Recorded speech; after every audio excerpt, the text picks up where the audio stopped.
And so I left the graduation about, I want to say just a little before 5.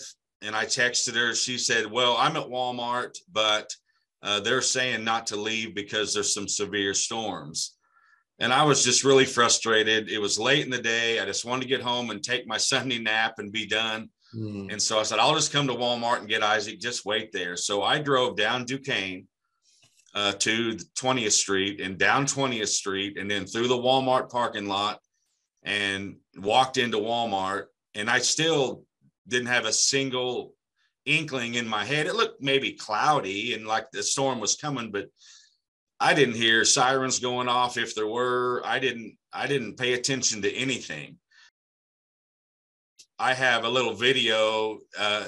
I was notorious back in the day for shooting a video and holding my finger over the microphone.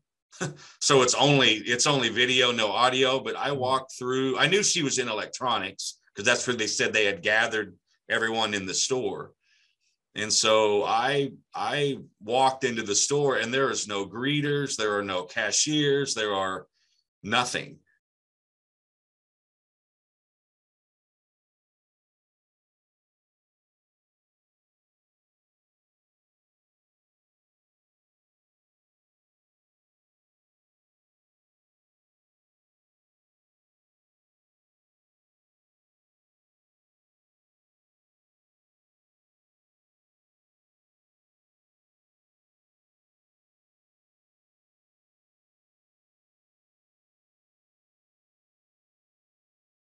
I went back into electronics and Gina was there and you know, the kids, you know, Isaac, my son, who's 10, and Ben, who was, I think he won like 8. So I said, let's go, Isaac. And I'm ready to get home. I mean, it's whatever time it was. And this random lady was like, well, they said there's a tornado on the ground. And I'm like, well, I don't have time for this. I mean, I'm really just unconcerned. I just want to get home. And so I grabbed Isaac and the building electronics pulsed, like the lighting. Oh. And I'm thinking, you know, I'm in my head, I'm thinking I'm kind of this MacGyver guy, you know. So I told Isaac, let's roll over to Sports and Outdoors right there by the Electronics Center. I'll grab a couple of flashlights in case the building goes dark. I'm thinking I'm way ahead of the schedule. And we probably walk about maybe 5 to 10 feet and the building began to like pulse. And I don't know how else to describe it. It almost felt like being inside of a balloon that someone was, you know, like manipulating. Air pressures were changing. And the building began to kind of flex a little bit. And the suspended ceiling above us kind of fell a little bit. And I mean, I've never been in a tornado, but at that point we realized what's happening is this thing it's coming. And so my first instinct was to, you know, grab a shopping cart and try to throw Isaac under that. You know, you started to say something there. Sorry, I didn't mean to interrupt you. Well, no, was there I mean, you're describing the building sort of pulsing. I mean, like this, like the building is doing this kind of thing. The air pressures, that's what it felt like. It did. You could really. It was a very noticeable difference in air pressures coming in and out. And I'm not sure if that's because of the windowless style of a building. I'm not, you know, a physics expert in that, but it was a palatable difference in the pressures going up and down. And there must have been some kind of sound. I mean, do you remember any sounds? I mean, sounds from people, sounds from outside the building, sounds from inside the building? I don't remember hearing a siren. I don't remember any kind of, I mean, anything other than the fact of just something in my head. You know, I think, you know, God was like, it's on, it's coming. And so there was probably, and I don't really know the number, probably maybe 20 or 30 of us gathered there in electronics. And so the building began to pulse and then the lights went out. And you could hear this, you know, that classic description of everyone, you know, the train's coming kind of a thing. And so I'm trying to fight Isaac. He's kind of like me. He's kind of chunked up a little bit. He's not some lightweight 10-year-old. So I'm trying to fold him up in a ball and Wow. and get a shopping cart that would just happen to be there, kind of set over him. And by that time, the building's kind of going nuts. You could hear it, you could feel it, but it's just black. And I always kind of wear my sunglasses kind of like this on my head. And for some reason, I thought, I'm going to put my sunglasses down and maybe glance up. I don't know what I'm looking for. And really then the roof came off of that thing. And it went from black in volume to the most insane volume and gray. And I mean, it was insanity. Yeah, absolute insanity. What was happening? Was that I don't know what the right words are. Was that the natural elements of the tornado itself coming into the store as the roof had been blown off? I don't know. It felt like almost like, and we didn't get a scratch on us or a broken bone or nothing, but it almost felt like this, like things kind of, pecking all over the place. I don't know if that was just debris or just stuff generating, at that point it was absolute chaos where we were at. I didn't really know what was happening. I just knew it was happening.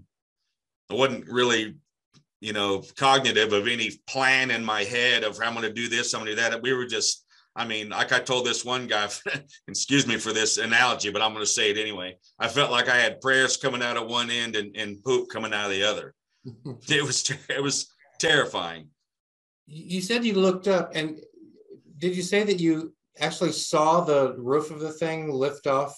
I don't remember actually seeing the roof lift off. I remember it insanely distinct from jet black to and a rumbling to gray and insanity volume, like someone went from 5 to 10 on the volume. How would you describe your state of mind as this is going on?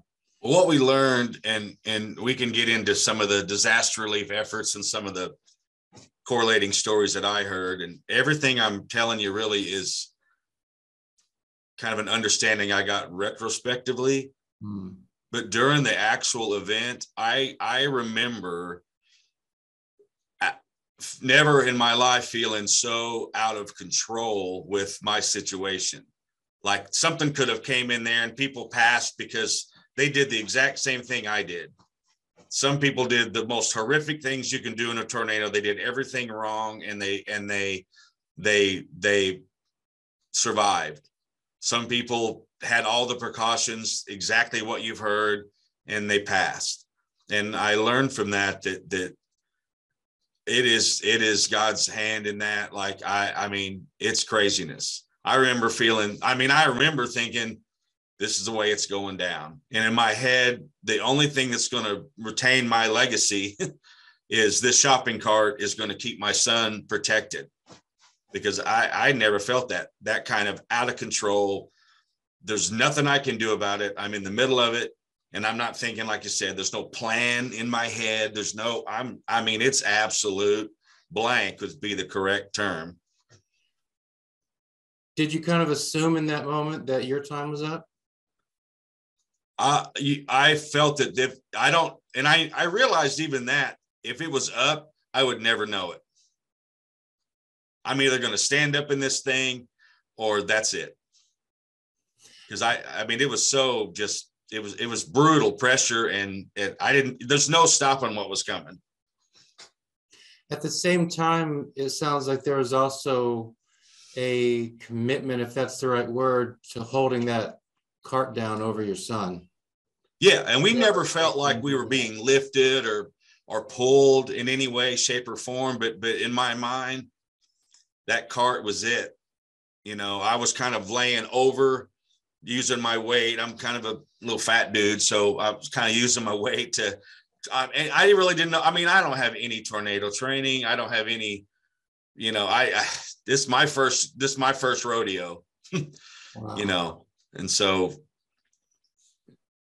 I'm assuming stuff was coming off the shelves and falling around you. Yeah, actually, there was a lady, and I don't know who she is. I never talked to her again. I couldn't even picture her face, but I was kind of crouched over the cart, And I remember her squirming on her back, and her face was like right here. Wow. And she was just screaming and screaming and screaming. And then about as fast as it came in, it seemed to go. It was just, oh, it's over. It's subsided. And so we stood up, and I'm immediately counting fingers and toes on Isaac, and he's just completely disheveled and rattled, and we're just covered in nonsense. And it began to I don't know if the rain came first or the hail. I really got that out of order in my head over the years, but I remember it began to hail.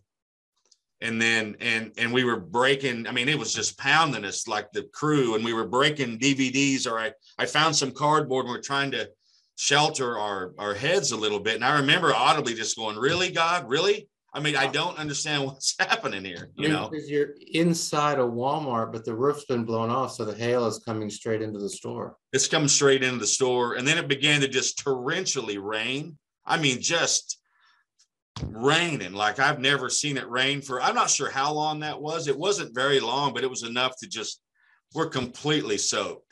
And then it seemed like the sun just came out, and I'm standing there. Anybody hurt?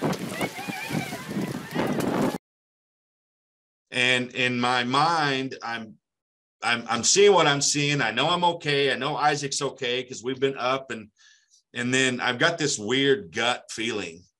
I can't stop. I'm just like this weird panic. And then I realized that lady was still holding onto my arm. Wow. And she was in my ear, just screaming. And I remember grabbing her and like, you've got to shut up. I go, you are freaking everybody out. You're freaking everybody. And you know, that whole, you know, like a little child almost. Wow. And then we gained our senses a little bit. And I have pictures that are really kind of show you what I'm talking about. And it's awful hard to describe. But, you know, the building has it's got the vertical supports and the horizontals, and the building had just laid back. And when it laid back, the horizontal hit on the DVD rack that we were beside. And when it kind of, you know, the horizontal couldn't go all the way to the floor. And so it hit on whatever structures it hit on throughout the store.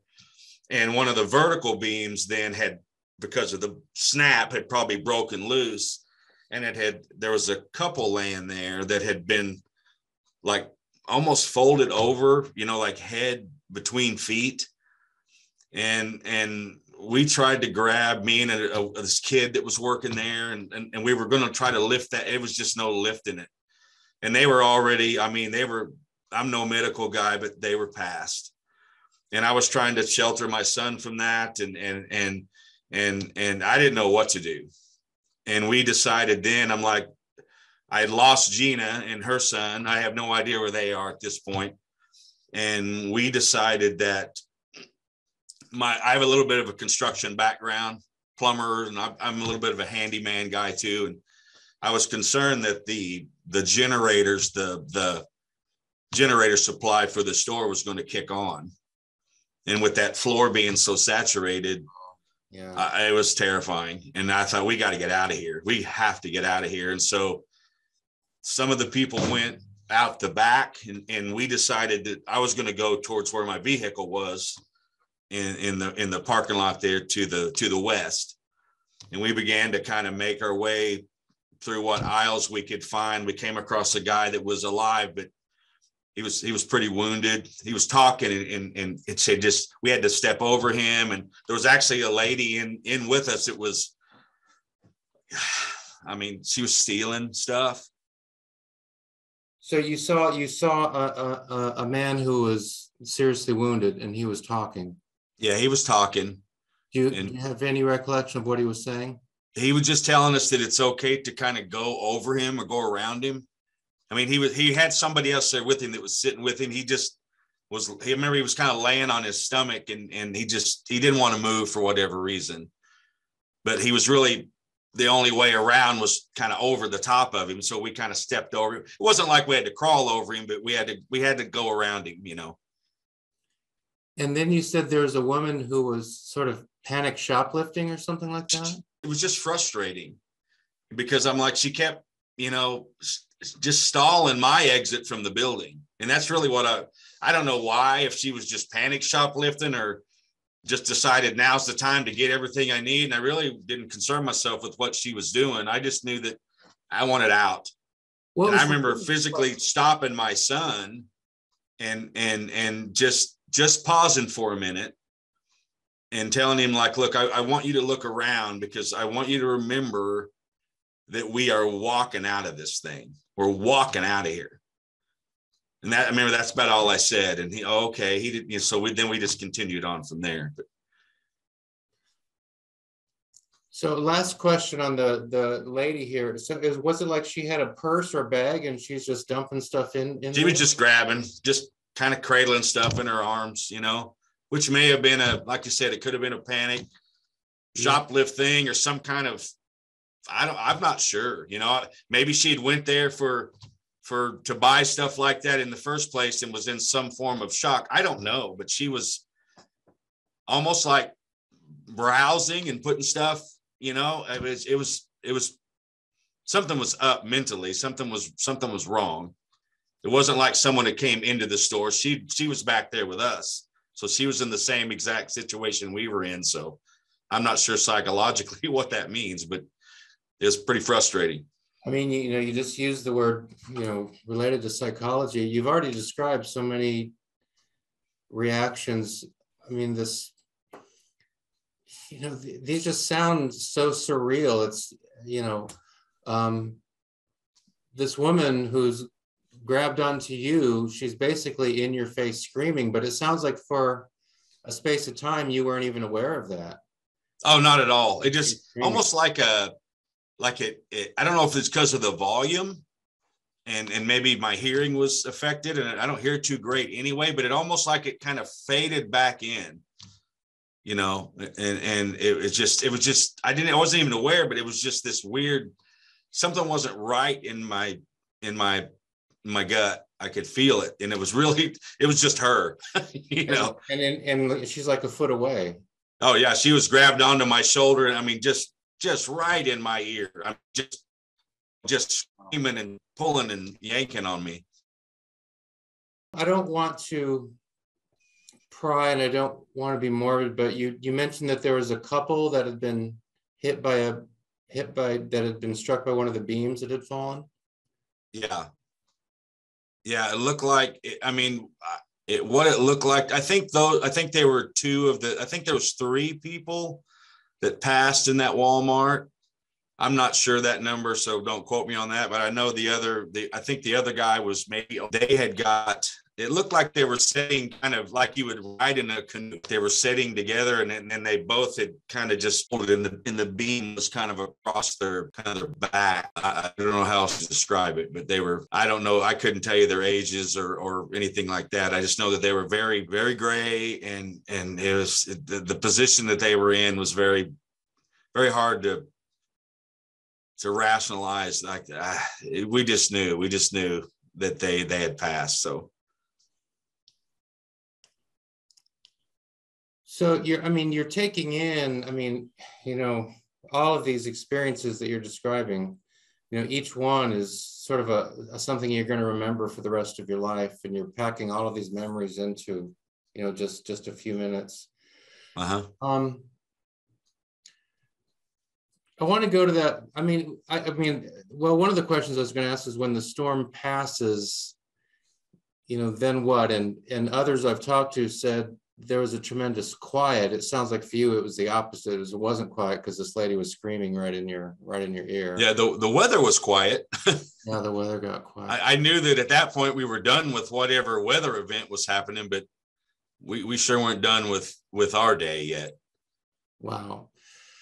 You told your son, you know, just look around. We're walking out of this thing. So take us through. You've described some of the people you saw on the way out. There's the couple that you saw that had been struck by the beam. They clearly were no longer alive. There's the fellow who's significantly hurt. Somebody's with him.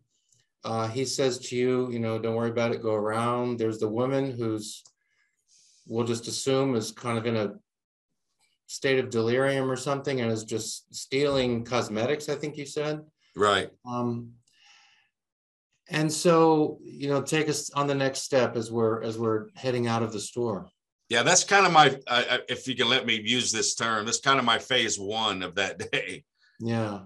I distinctly remember this thought in my head, and this is being maybe a little bit too transparent, but I'm going to share it anyway because I remember this thought, and I've shared it a bunch. Yeah. We've been at this church for 25 years since my children were little. I've been serving on staff here for 20 some years. Our entire family. My parents have I don't have any. I have a brother in Carl Junction local here, but our friends and family are this church. Gina, the girl that was watching our children, my child, they're our greatest friends. I mean, we serve church together. Me and her husband, Jody, have served in student ministries. And I mean, it's just church family.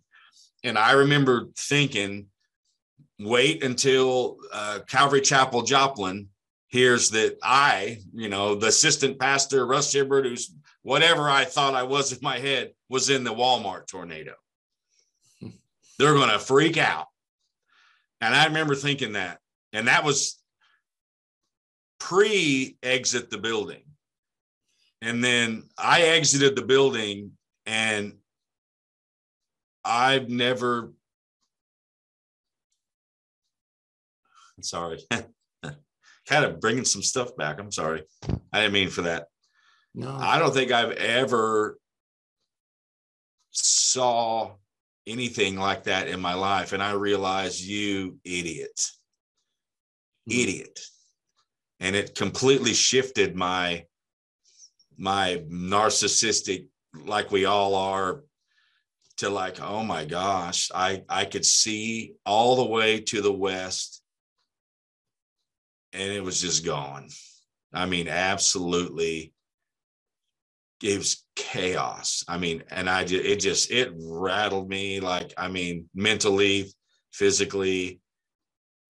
I know what I've came out of, and I thought it's nothing to the collective disaster that we've just been, So were you, as a minister, you do a lot of speaking, which means you have to do a lot of thinking about what am I going to say the next time I speak.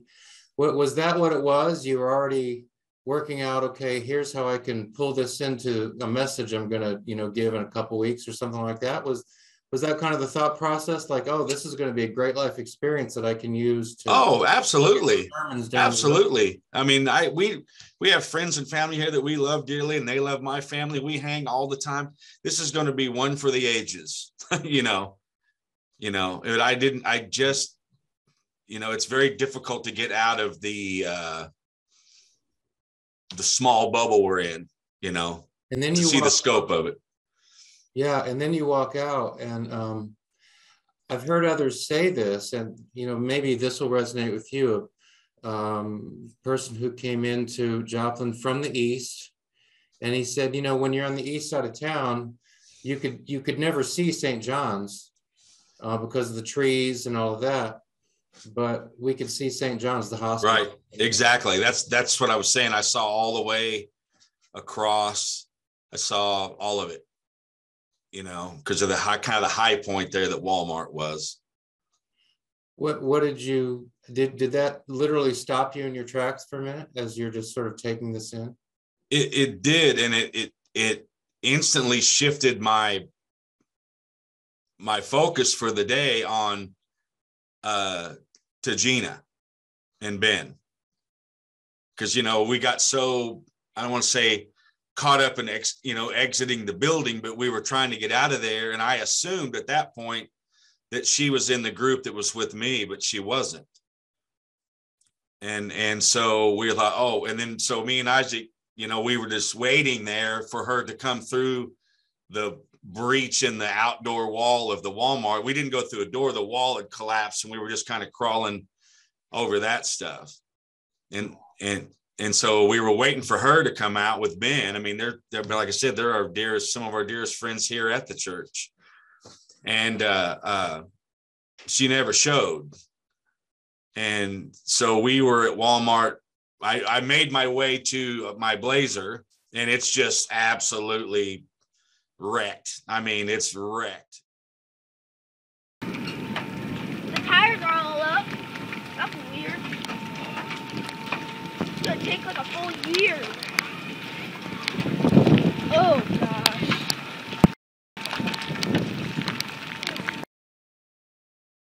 Isaac, you okay? On the right side. Well, both knees hurt.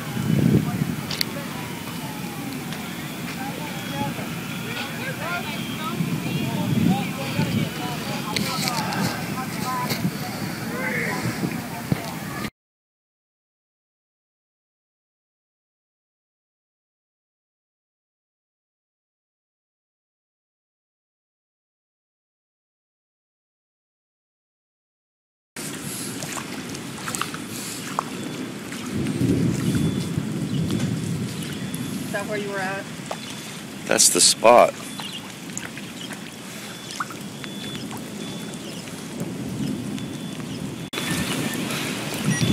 You got dove up in the middle.